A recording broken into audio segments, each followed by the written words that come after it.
Moi, j'étais évangélique, mais j'avais stoppé mon mandat à l'église. Donc, ça m'a permis de reprendre. Et depuis lors, je suis toujours là-bas. Même qu'elle en tournée, elle n'est pas là, je suis là.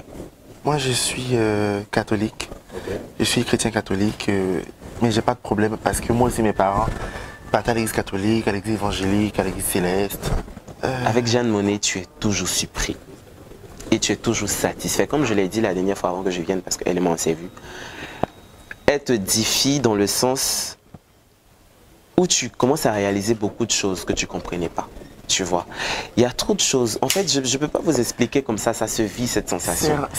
Franchement, on vous invite à venir. Je pense que tu es déjà là-bas. C'est lorsque vous serez là-bas que vous pourriez comprendre. Ouais. Moi, personnellement, pour ma petite expérience, j'ai appris, les gens ne savent pas, mais c'est dans cette église que j'ai appris à accepter certaines qualités. Ouais. Voilà, à accepter certaines qualités, à voir par exemple ce que les gens peuvent voir en défaut. Moi, je les vois aujourd'hui en qualité. C'est dans cette église-là que j'ai appris à prier vraiment.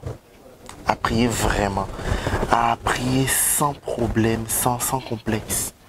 Et il y a beaucoup de choses comme ça chaque dimanche. Tu as l'impression que le thème de dimanche parle de toi. Oui, chaque dimanche, tu te retrouves dans ces thèmes. Il y a beaucoup d'expérience. Ouais, en tout cas, il y a trop d'expérience, il y a beaucoup de choses. Il faut juste venir. La prédication, j'attends l'heure de la prédication. Mais sans oublier la louange aussi, c'est ma partie préférée, surtout l'adoration. En tout cas, j'adore tout. Moi, personnellement, c'est l'adoration. Voilà pourquoi je m'arrange d'être à l'heure. L'adoration et la prédication. Ouais. Moi, j'avoue que je suis beaucoup en retard. Souvent, je reste dehors. Mais mon problème, l'essentiel pour moi, c'est d'entendre la prédication. Tu sais, souvent, tu es assis là. Il y a une situation qui t'arrive. Tu ne comprends pas pourquoi ça t'arrive. Aussi délicate, difficile qu'elle soit. Dans cette même posture, reste et prie. Au moment que tu entends de prier, tu te rends compte que la situation change. Elle devient positive. C'est parce que Dieu travaille dans le surnaturel. C'est une communication en fait. Je n'arrive pas à expliquer, mais je me suis retrouvé parce que j'ai déjà vécu certaines situations comme ça. Où soit tu t'en as déposé un truc, on te dit c'est compliqué, mais à l'instant là, où tu es là, tu es en train de demander à Dieu, Seigneur, aide-moi. Fais ceci, fais cela, on te rappelle. Ah mais bon, ça va, hein, là on a pu gérer. Tu vois, il y a déjà ça, il y a tellement... Franchement, ce sujet-là m'a beaucoup marqué. Je pense que je suis à l'aise. Et je vais te prendre quelques expériences peut-être de ma propre vie en te disant que cette situation-là où je me trouve aujourd'hui, c'est grâce à Dieu, c'est pas peut-être, c'est grâce à lui.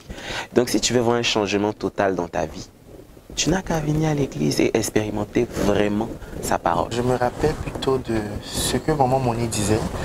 Elle disait qu'il faut savoir saisir les bonnes opportunités. Il faut se sentir capable de relever les défis dans la vie. C'est-à-dire qu'elle poussait plus loin en disant en fait que tu peux te sentir inutile, mais tu ne peux pas être inutile aux yeux de tout le monde. Il y a forcément quelqu'un qui est censé décanter une situation pour toi, mais il faut que devant cette personne-là, tu ne sois pas cette personne qui se sent inutile, mais tu sois cette personne qui se sent toujours compétente. Et au jour d'aujourd'hui, elle a dit un truc, elle a dit, les gens tu peux faire un travail que plusieurs personnes vont dire je n'aime pas, j'aime pas. Mais ils savent que ce travail-là, tu le fais. Ça peut ne pas les satisfaire eux, mais ça va satisfaire quelqu'un. Donc, il y a toujours quelqu'un qui est là pour nous faire décanter des situations grâce à Dieu. Du coup, il faut toujours faire les choses bien. Il faut toujours faire les choses à fond.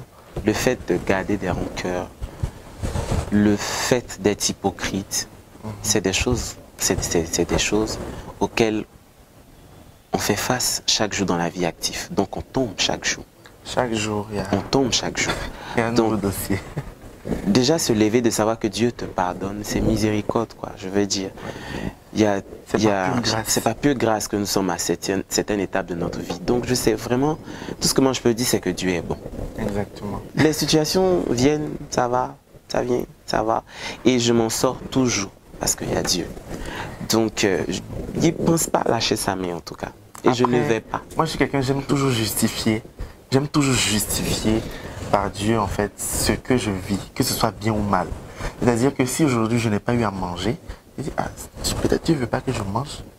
dans la rigolade, je peux dire par exemple, Dieu n'a pas envie que je mange aujourd'hui pour que je puisse perdre du poids, pour que ça puisse plaire à mon public, ça peut arriver. Donc en fait, je justifie toujours parce que je suis toujours dans la logique du fait que Dieu est bon, tout ce qu'il fait est bon pour nous.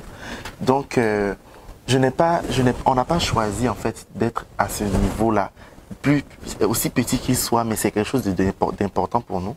On n'a pas choisi, mais Dieu nous a mis là et ça nous satisfait. Tu vois. Donc pour nous, tout ce que Dieu fait est bon. Et en aucune manière, mais pour rien au monde, on va lâcher la main de Dieu.